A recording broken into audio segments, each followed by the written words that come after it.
Isang magandang araw po sa inyong lahat. Ako po si Brother Alvin Barcelona at kayo po ay manonood ng The Feast video. Ang The Feast po ay isang pagtitipon ng The Light of Jesus Family na pinasimulan ni Brother Bo Sanchez.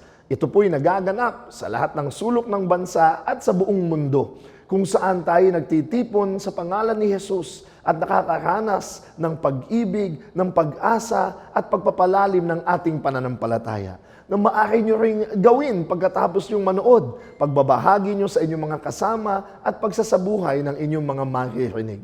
Simulan na po natin ang ating feast sa pamamagitan ng ating paboritong panalangin, ang Novena to God's Love. Sa ngalan ng Ama at ng Anak at ng Espiritu Santo. Amen. Sa araw na ito, tinatanggap ko ang lahat ng pag-ibig ng Diyos para sa akin. Sa araw na ito, ako'y nagbubukas sa hindi masukat, walang hanggan at nag-uumapaw na kasaganaan ng Diyos sa buong sangnilikha. Sa araw na ito, ako'y nagbubukas sa biyaya, kagalingan at himala ng Diyos. Sa araw na ito, ako'y nagbubukas sa salita ng Diyos upang ako'y maging kahalintulad ni Jesus araw-araw. Sa araw na ito, aking itinatanghal na ako ay mahal ng Diyos, na ako ay lingkod ng Diyos, ako ay makapangyarihang kampyon ng Diyos, at dahil ako ay pinagpapala ko ang mundo sa ngalan ni Jesus. Amen. Sa ngalan ng Ama at ng Anak at ng Espiritu Santo. Amen. Reign and Rescue. Yan ang talk to natin for today. Ang series natin, our series Ascend, we are talking about mountains. Mountaintops. Bakit mountaintops? And today we are at our second mountain. But why mountaintops? Because it, according to Bible authors, nung panahon ni Jesus, no? And all those who have written in the Bible, mountaintops is where God encounters them and encounters us personally. Powerful God encounters happen on mountaintops. Friends, ngayon Pasko, and in your life, baka you've experienced a mountaintop experience.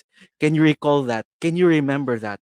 Mountaintop experience. Last week, no, Cos JC, tinanong niyo kami ni Brother Alvin kung na-experience namin magmundok. I'll have to say, bukas, magmumundok kami ni Bean, ng misis ko. Oh. Pero ilan lang kami ha, less than 10 kami. But sabi ko, wow, grabe si Lord na literal din siya na we experience Him at a mountaintop. But maybe God is calling you to a spiritual mountaintop. And that is where God wants to encounter you today, friends. That's why, can we all declare right now and type in the comment section, God will encounter me today. God will Amen. encounter you today. And I pray that He will encounter you in a powerful way in this message today. Diba? Parang John the Baptist, he is the voice calling out in the desert. Today, God is calling us at the mountaintops. Through our hearts, in our hearts. Pero why mountaintops uli? Bros, no? Friends watching. Bakit mountaintops? Not only is it the place where we meet God, or where the Jews meet God, but it is also the mountain where the divine dream happens. It is the ideal place where God meets man and all creation live together in beautiful harmony. Di ba last Sunday, bros, no? And for all those watching, napag-usapan natin is the Garden of Eden ay isang mountaintop pala. That's how the rivers were able to flow from the top to all the world. Pero isipin natin, no? Imagine lang natin na yung nangyari ito na Adam and Eve, nandun sila sa Garden of Eden and they were walking and they're in perfect harmony. Kumbaga, habang naglalakad si Adam at Eva, para siyang mga sweet na romantic couples today, di ba? May holding hands pa sila. HHWW, holding hands while walking, di ba? Habang nag-ano sila sa Garden of Eden dahil napaka-perfect ang scenery, no? O kaya HHSSP, bago ito, no? Anong Ano yan? HHSSP, Brother Tony, eh? Holding hands pa, sway-sway pa. May ganun din, no? I'm sure yung mga tayo, nung nagda-date tayo sa ating mga asawa, no? We hold hands and ganun na parang sweet na sweet, no? But of course, that was the start. That was God's initial plan for us. But lo and behold, Adam and Eve, anong ginawa nila? Out of fear, They did something behind God's back.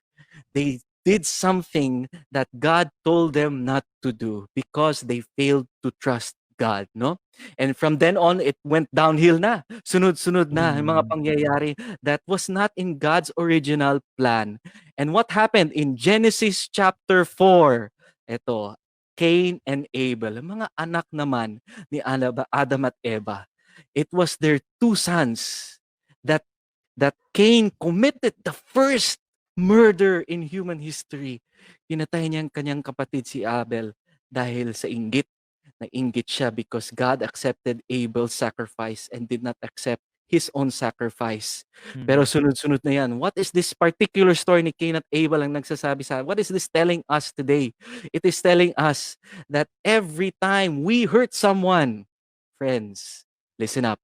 Every time we hurt someone, we're not only hurting ourselves, we are hurting a brother or a sister. Yes.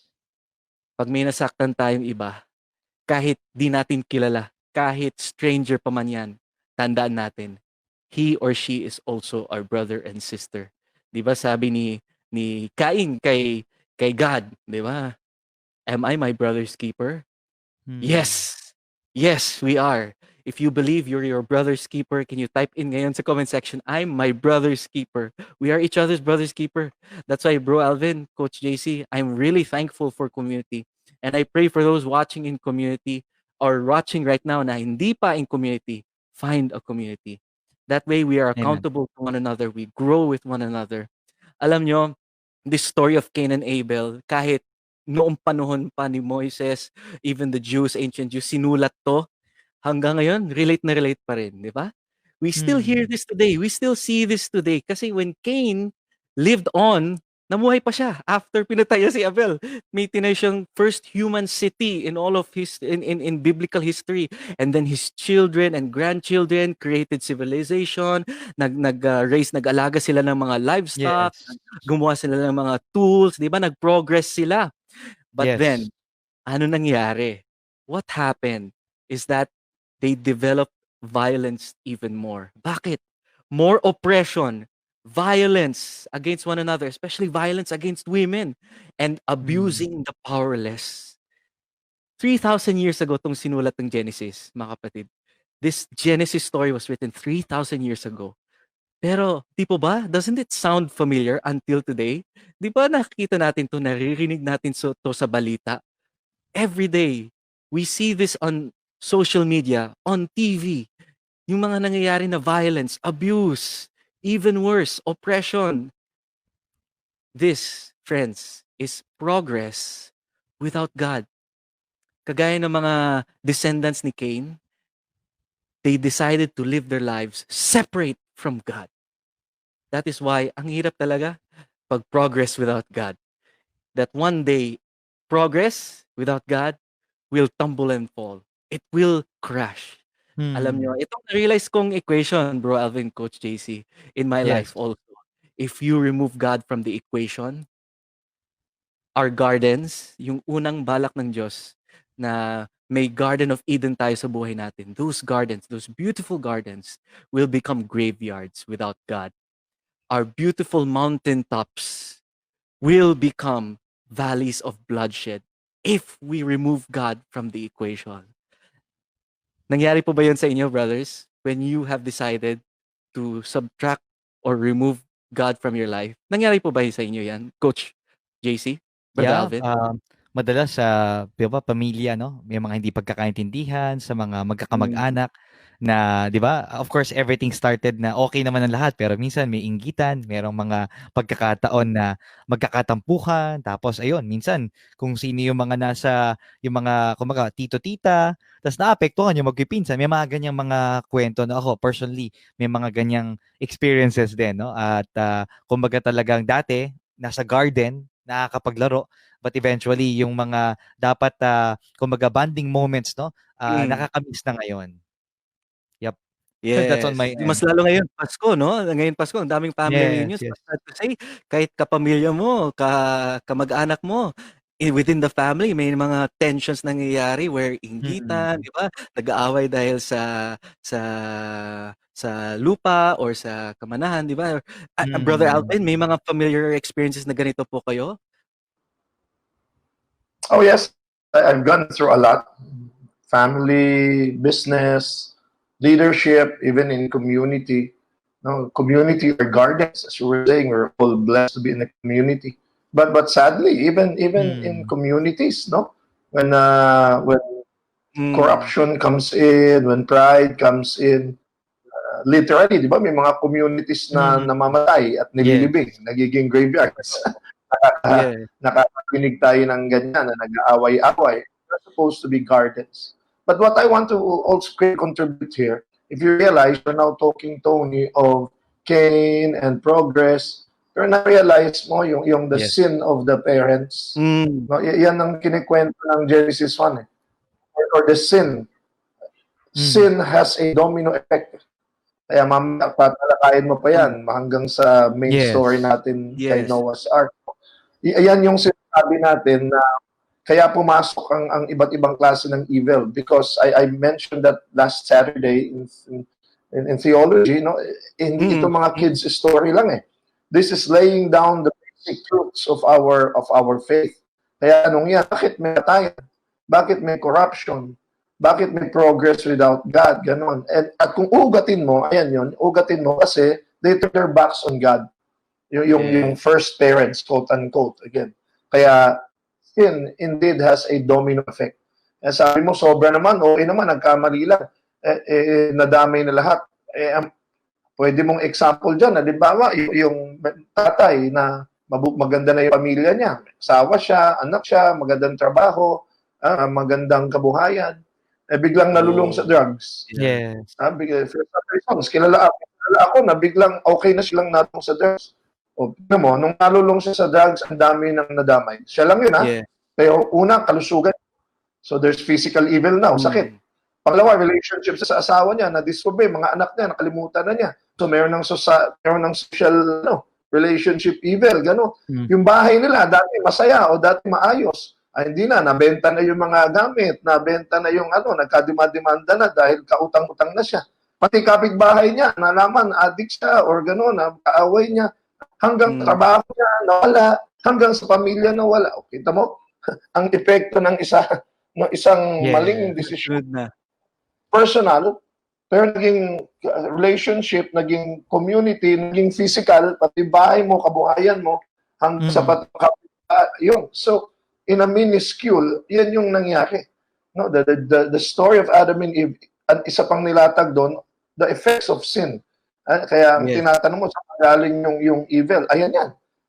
Moral evil, physical evil, societal evil, corruption in society, ayan yung nagsimula. At si Cain himself, huwag niyang turo yung magulang niya, ha?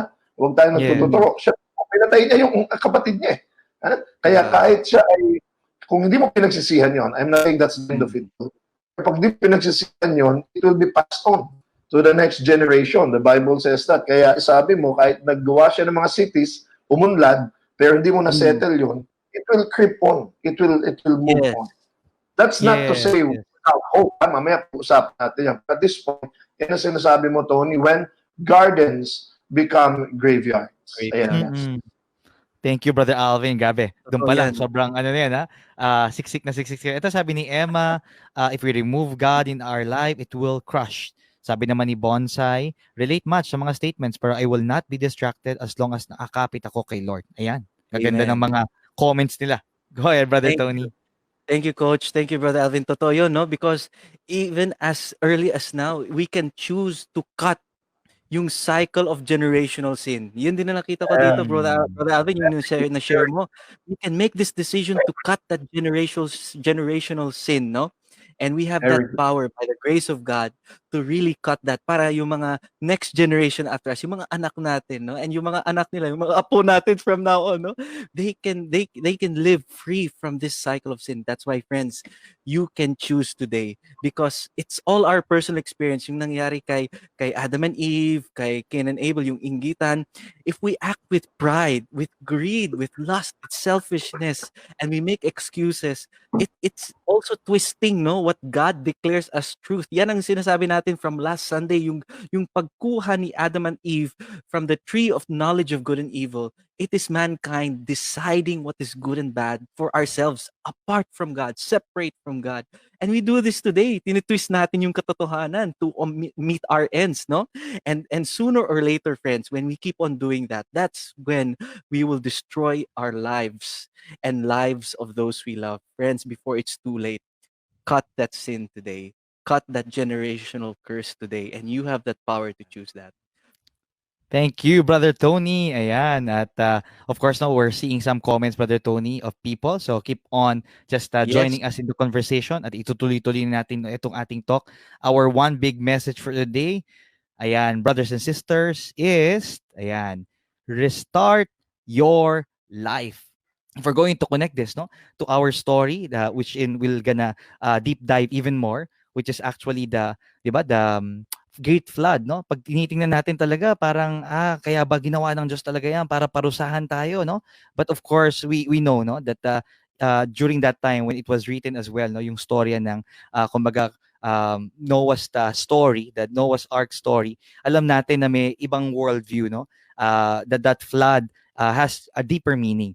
And of course, no, we look back in our previous talk last Sunday na when God, no, Yahweh created kumbaga the world, no, there were waters above and there's also water below, and these Mm. waters are all raging, chaotic, no, at nandun yung earth, no, in between, at makita natin ng Diyos, no, is actually finding the ways to really hold the waters. Kumbaga talagang gano'n ang Diyos, no? Sa kabila ng ating mga chaos, gagawa't gagawa siya ng paraan para magkaroon ng order. But just like what Tony was sharing earlier, and even Brother Alvin, kahit na ang Diyos gustong mapabuti tayo, man still kept choosing chaos Mm. over creation. At dyan makikita natin, no? In Genesis chapter 7, verse 11, if you have your Bibles with you, we read this: all the underground waters erupted from the earth, and the rain fell in mighty torrents from the sky. Yan na nga yung pinag-uusapan natin kanina about that chaotic waters. But still, the Lord wants na to put it in order. No? He was holding on to it. And this flood, which is in the creation story and even connecting it doon sa creation story, sa Ark, Noah's Ark story, the flood is actually, was a decreation. And when you say Mm. decreation, parang yung creation, parang nag-step back, di ba? From progress, naging regress.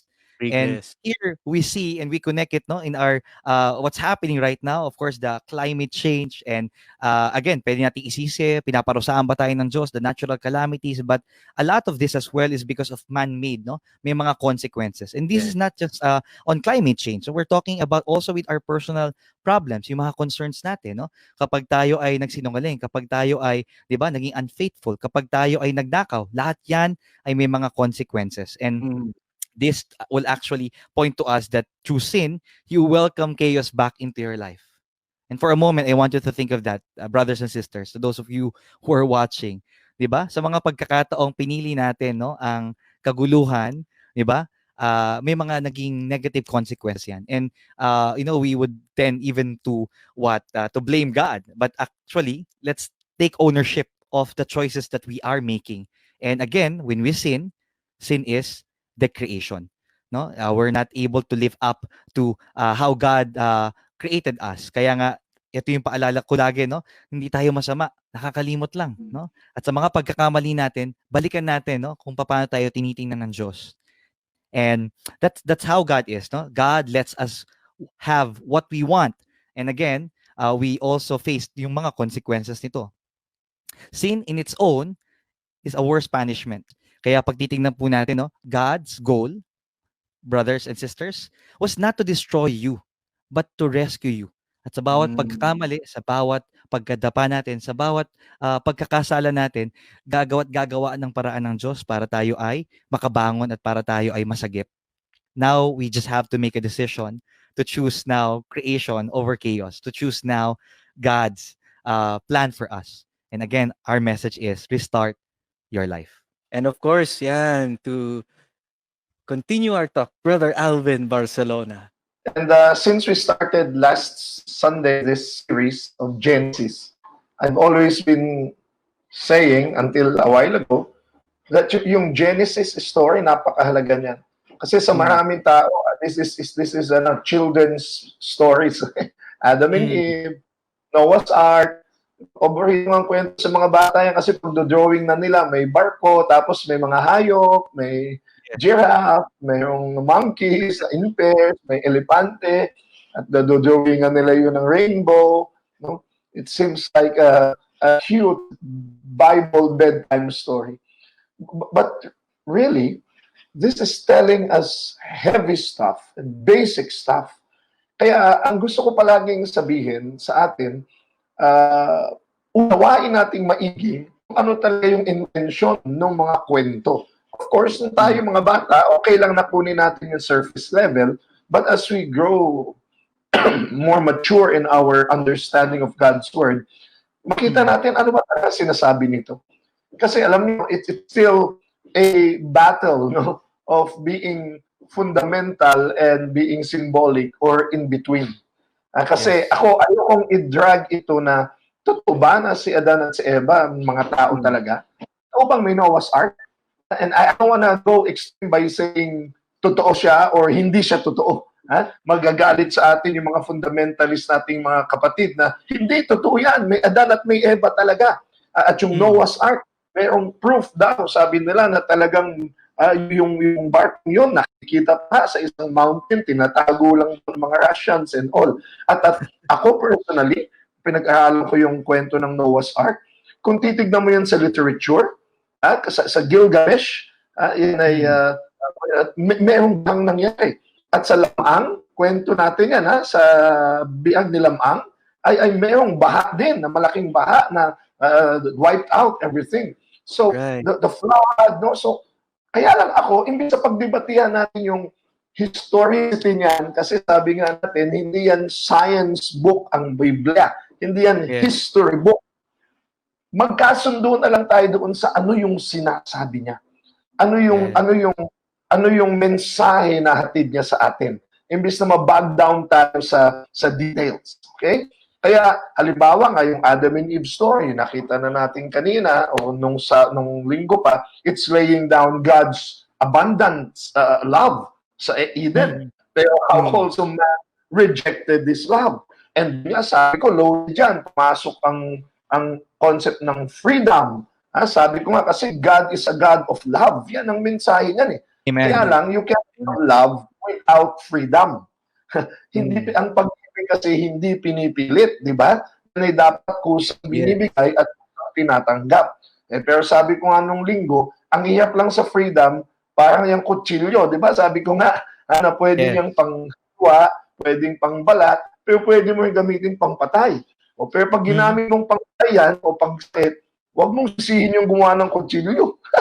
Dahil, bakit nyo ko binentahan ng pangpatay? Hindi, binenta ko yan para manghiwa ka ng mga lulutuin mo. Yan eh. So, sinabi ko nga, yung tanong mo nga to, so, hindi galing sa Diyos yung baha o yung bagyo. Because God was heartbroken. In fact, that's very true. Kaya lang, iniwan natin yung tanong, pero saan galing yung bagyo, yung baha, kung hindi pala sa Diyos? Di ba? Ayan. Yun ang sinabi ngayon ni JC na, kasi sa cosmology nila, ang nag-go-hold, di ba? May tubig sa taas, may tubig sa baba. At sa gitna, dry. Yan eh. Yan ang babalik ang mamaya. Pero dahil ang tao nga, ginulo niya yan, nabuksan yung tubig sa taas, nabuksan yung tubig sa baba. Kaya yung binasa ni JC, under waters and the waters above. So, babalikan mo yung Genesis, sinabi na Diyos, nung nila niya ang hiniwalay niya yan. Di ba? Chaotic waters. Pag gusto mo ikaw, i-recreate mo yung mundo mo, bumabalik yung chaos. So, again, parang kutsilyo, binigyan ka ng isang kutsilyo para manghiwa. Pero pag ginamit mong pangpatay, hindi sa Diyos galing yun. Tayo yun.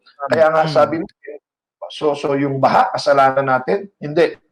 Yung bagyo, kasalanan din natin? Hindi. Pero yung epekto niya, Tony, JC, I will go far in saying yes. Ano ibig ko sabihin yan? Yung sobrang taas ng mga baha, ng bagyo. Minsan din kasi, mga hamang mga tao na pinagpuputulan mga puno. Huwag mo sasabihin kalikasan yan. Doon lang sa Sendong, dun sa Misamis Oriental, hindi naman nagbabaha noon 20, 30 years ago eh. Kaya ng kalikasan ang ulan. Kaya ng nature baha. Nung bata ako, hindi naman ganyan ang epekto. Pero dahil tinanggal natin yung mga harang, tinanggal natin yung balanse. Ayan. Kaya yun, hindi mo mapipigilan ng lindol, hindi mo mapipigilan ng baha, pero mapipigilan mo ang epekto sana niyan. Kung di lang tayo hanggahan o kung may disiplina din tayo. Kasi sinasabihan na halimbawa tayo, huwag kayo magtayo dyan sa tabi ng ganyan kasi talagang yan ay, pag tinayuan nyo yan, mahaharangan yung daloy o patigas din ng ulo. Kaya, kasalanan ba natin? In a way, yes. Yung epekto niya, in a way, yes. At hindi, nagtapon lang naman ako ng kaunti sa ilog eh. O yung konti-konti na yan. Social evil yan. Na pag bumalik sa'yo, pinakurusahan ako ng Diyos. O, parusahan ang Diyos pa nagtapon doon sa ilog. Ang Diyos pa nagtayo mo doon sa tabi ng ilog, sinabi ng bawal dyan. Sinabihan ka na So, uugatin mo, talagang yung katigasan ng ulo natin will really affect a lot of things. From physical to moral to societal, even to natural evil. Hindi mo mapipigilan at effect sa mapipigilan natin. Punta tayo ngayon dito sa kwento natin about Noah and his ark. Yes. Again, loaded yan. You can see it as literal, pero you can see it as telling us something. At ito pa isa. Tandaan nyo, ang Bible is very rich in its metaphorical language. Ang mga Hudyo kasi, na pag-aralan natin mo yan makata sila. Kaya ang isang nag-aaral ng Biblia, at dapat tayo nag-aaral, alam dapat natin kailan siya spiritual, kailan siya literal, kailan siya symbolic, kailan siya metaphorical. Pero sabi ko nga, imbis na magdebate tayo dyan, tingnan na lang natin ano mensahe niya. Halimbawa, ang Panginoong Jesus, mga parables niya, parable of the prodigal son, parable of the makulit na widow, parable of the good Samaritan. Tayo ba'y pagtatalunan pa natin kung totoo si good Samaritan? Kung totoo si prodigal son? Kung totoo, wag na! Maring ba yun sa totoong pangyayari? Diba? May mga pelikulang based on real events. Pero whether they're based on real facts or not, yung mensahe, ano ang sinasabi niya? Very rich O, tatlo lang itong mensahe nung part ko. The ark, the mountain, and the bow. Tingnan natin yung una. Ayan. Kasi yung arko, si Noah, ito pa ang isang gusto kong sabihin sa ating mga tagapakinig at sa ating lahat. Tinitingnan din natin ano yung focus natin sa kwento. So, simpleng-simple, nagkasala ang tao, bumaha, tapos ang naiwan ng si Noah at ang pamilya niya. Dalawa ulit ang focus niyan. Ang pwedeng focus niyan, pinarusahan ng Diyos ang tao, nangamatay sila. Or, niligtas ng Diyos ang tao sa pamamagitan ni Noah at ng kanyang pamilya na nagpasimula ng bagong daigdig. So, dalawa yan Tayo nga, lagi natin nakikita kasi yung negatibo Nagalit ang Diyos, pinatay na lahat. Pero hindi mo ba nakita doon na may ligtas? Kaya nga ang tayo natin, reign and rescue, not reign and punishment or reign and death. No. Why? Because, listen to this, Noah and the ark represents the good that is still in us. Bakit? Yung binasa mo Tony kanina, anong sabi niya? Puno ng kasamaan ang daigdig.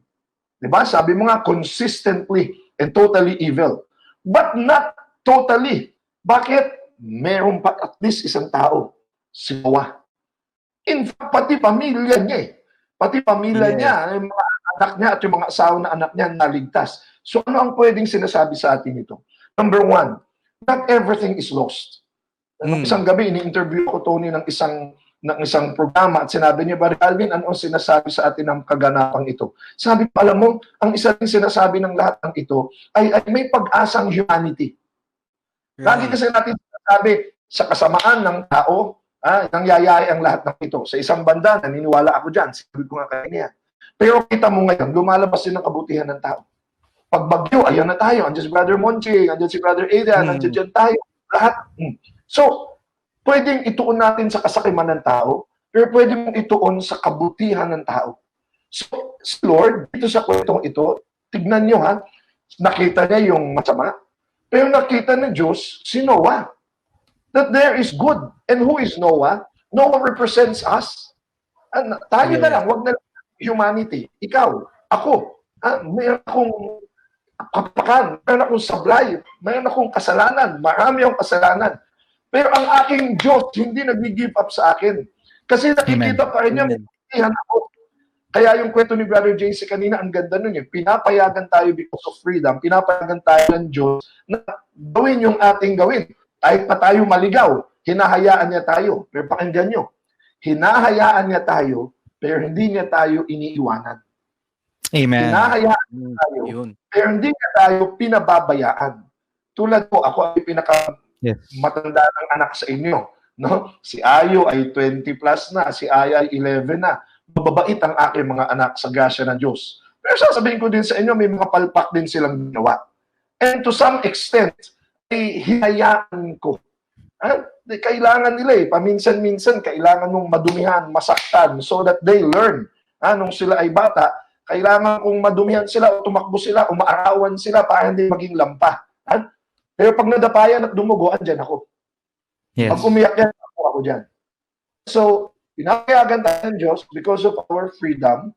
Pero pag tayo na napapariwara, andyan siya. Patuloy ang paanyaya niya. Patunayan, pakinggan niyo ito. Pinagawa niya si Noah ng arko. Gaano kalaki yung arko? Para lang ba sa kanya at sa kanyang pamilya? Malaki. Hindi ko nabdidetalyihin. Pero para saan yun? Kay giraffe? Kay monkey? Kay elephant? Kung maaalala niyo si Noah, nag-aya siya ng mga tao. Kahit nga si Evan Almighty version nag-aya siya. Yes. Ayaw lang pakinggan. Tinawag pa siyang baliw. Tinuwanan siya. Pero anong ginagawa ni Noah? It was God telling you, sa kagawan niyo, sa tabog ang mundo.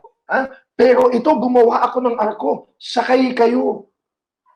So God, this is a story of rescuing, not of punishment. The punishment is gumawa tayo ng kapalpakan, tayo ang mag-consequence. Pero eto si Lord, bawa, matuwid ka, pero hindi lang ikaw. In fact, yung mga anak niya, I don't know kung matutuwid sila. I presume matutuwid din sila. Pero alam naman natin ang kwento, pagkatapos ng Noah's Ark, bumalik ulit sa mga kapalpakan ng tao. Galing na. Pero ano sinasabi ng Diyos? Kahit si Noah lang ang matuwid, pero yung pamilya mo, ligtas mo yan. In some other readings sa Salmo, sinasabi yan ikaw na righteous, yung mga pamilya mo madadamay sa iyong righteousness. Ayain mo sila. At hindi lang si Noah at yung mga anak, they started, sama kayo. Ayaw natin makinig. So nasa sayo na yan. Again, this is a God who sees something in you to be rescued. This is a God who does not give up on you. So instead of focusing on a God who punished, focus on the God who created an ark to save you. Amen. Kaya, yes. ang ark na ito, it was dry land. Remember, ang Eden, sa Genesis 1, ginawa yan as the dry land. Kasi nga, to separate the waters, chaotic. O eto, umulan na naman sa taas at bumukal yung tubig sa baba, pero pag nasa arko ka, doon dry. Kaya ang arko, it is the Eden 2.0 version. Kaya maguluman ang buhay mo. Naguluman, pero gagawa ako ng arko para ikaw ay maligtas. Kaya ngayon, kahit ngayon, kita natin yan. Oo, mayroong mga nangyayari sa ating buhay. Pero God will continuously rescue and save you. Well, maaaring hindi literal. Pero gagamit siya ng mga Noah. Mayroon akong kilalang Noah. Ang pangalan, Monching Bueno. Sam Agalo. Adrian Panganiban. Or Tony Valenzuela. James, di ba? Alam na natin. Basang-basa na yung kwento, pero sarap pa rin ikwento na nasa bubong na siya, bumabaha, di ba? Aabuti na sila. Dumating yung bangka. Halika na kayo. At sabi niya, hindi po, ililigtas ako ni Lord. Sige. Tapos, dumating na. Dumating na yung helicopter na. Ay, eto na po, dumating na po kami. May megaphone. Liligtas po kayo. At sabi, Hindi. Ililigtas ako ni Lord. Kaya yun, malis sa helicopter. Tumaas yung tubig, namatay siya, nalunod. At pagkatapos, nung humarap na siya sa Diyos, sabi na sa Diyos, Lord, bakit nung nalulunod ako, hindi mo ako sinagip? Sabi ni Lord, tigas ng ulo mo, nagpadala na ako ng bangka, nagpadala na ako ng ayaw mo si Mama. Tapos ngayon, ako sisisihin mo, hindi mo nagpakita. Kwento ni Noah yan eh. Si Noah na may arko. Ha? Lord, bakit mo ako nilunod? Nilunod eh, pagawa nga ako ng arko dun. Pagawa nga ako ng bagong Eden. Pagawa nga ako at yung magsisimula ng restart. It's your choice now. But again, don't tell me that this is a God of wrath. This is a God who saves you. Again, Amen. Noah's ark is a symbol of God who never stopped you. In fact, pangalawa, yung mountain. So we have the ark and Noah and mountain. Kasi ang series natin is all about mountains. Alam natin, huminto din yung ulan, huminto din yung pagbukal ng tubig, and finally, after many days, actually, technically, hindi lang yan 40 days and 40 nights, mga 300 plus days. Anyway, wag na tayo sa detalye, magdidebate pa tayo dyan. Ang mahalaga, mountains rested, the boat rested on Ararat, on Mount Ararat. Again, there's a mountain here. So you can say that this is the new Eden again. Dahil mula sa bundok na ito, lalabas ang pamilya ni Noah at magugulat kayo na yung sinabi ni Noah, ng Diyos kay Adam and Eve, sinapuli niya Noah. Sinabi niya, go, be fruitful and multiply. So anong ginagawa ng Diyos? He is reversing. If sin is decreation, but God is a God of recreation. Ang galing, no? We continue to decreate. God continues to recreate. That's why, ito siya. Kaya yung Ararat, pag malalim natin tinignan, sa Hebrew, ang ibig sabihin, reversed curse. We cursed ourselves. Wow. God reversed it. Nako, alam niyo, paborito ko talaga yung Noah story niya kasi kahit yung school, yung school ng anak ni JC, namin sa BA, ang aming symbol dyan ay dove.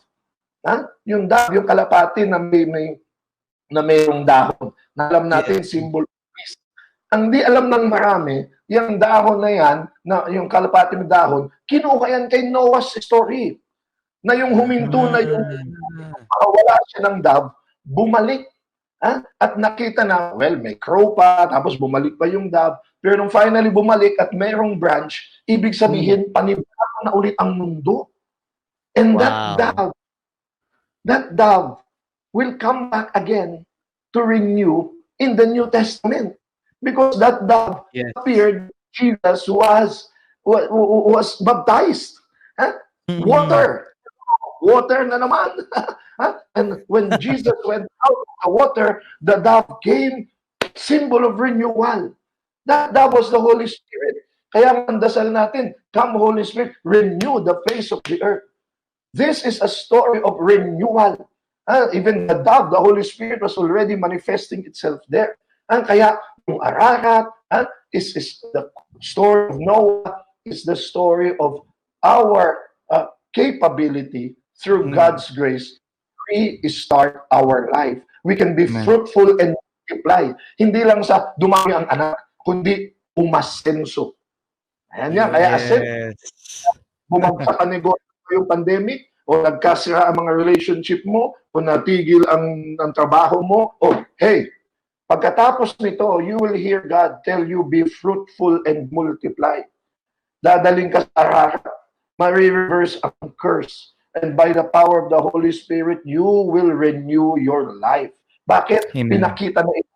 Yan yung kwento niya. Hindi yan ang coloring ng mga giraffe, ng mga monkey, at ng mga, although it's fun.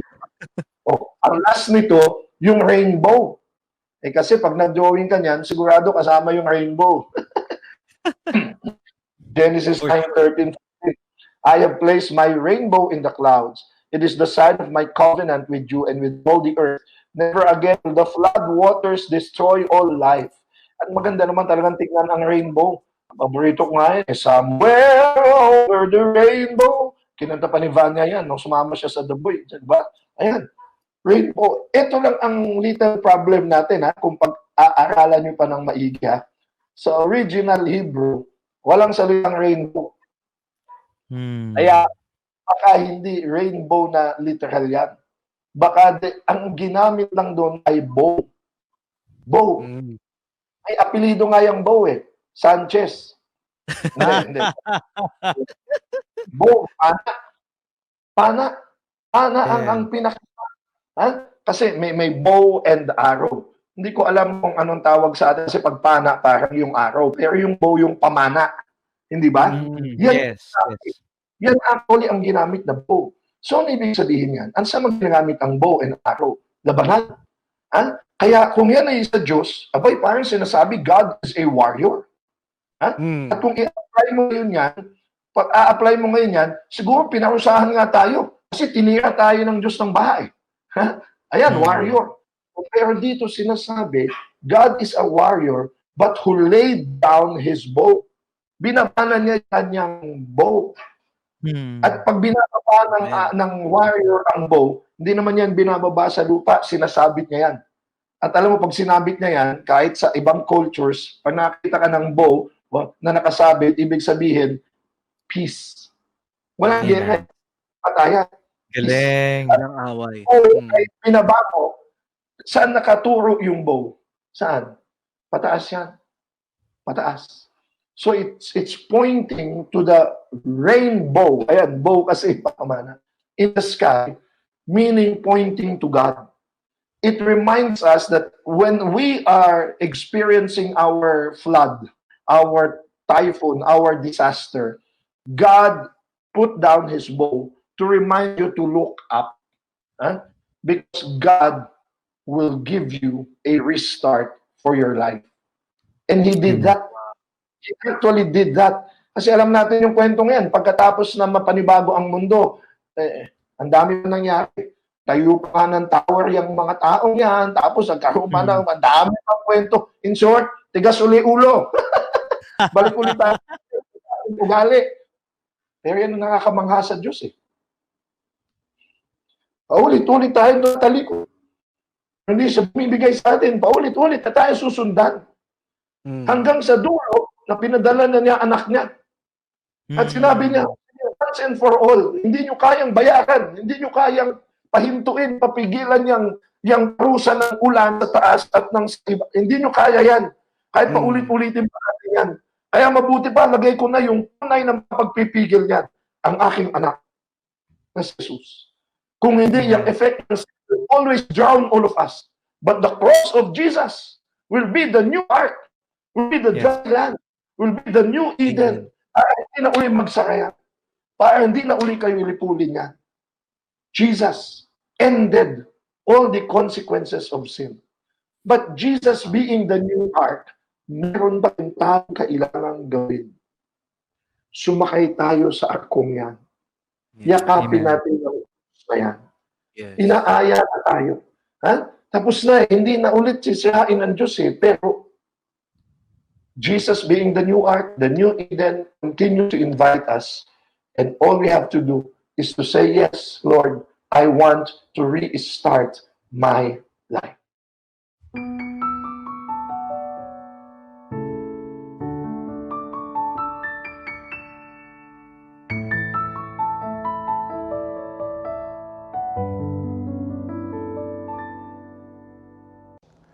Tayo'y manalangin. Sa ngalan ng Ama at ng Anak at ng Espiritu Santo. Amen. Mahal naming Ama sa Langit, kami po'y nagpupuri at nagpapasalamat sa isa na namang pagkakataon na kami muling iyong tinipon, tinawag upang makinig sa iyong salita at mabigyan muli ng pag-asa ng buhay. Ipinapanalangin ko ang mga kapatid ko ngayong natitipon sa the feast na ito sa pamamagitan ng panonood ng feast video.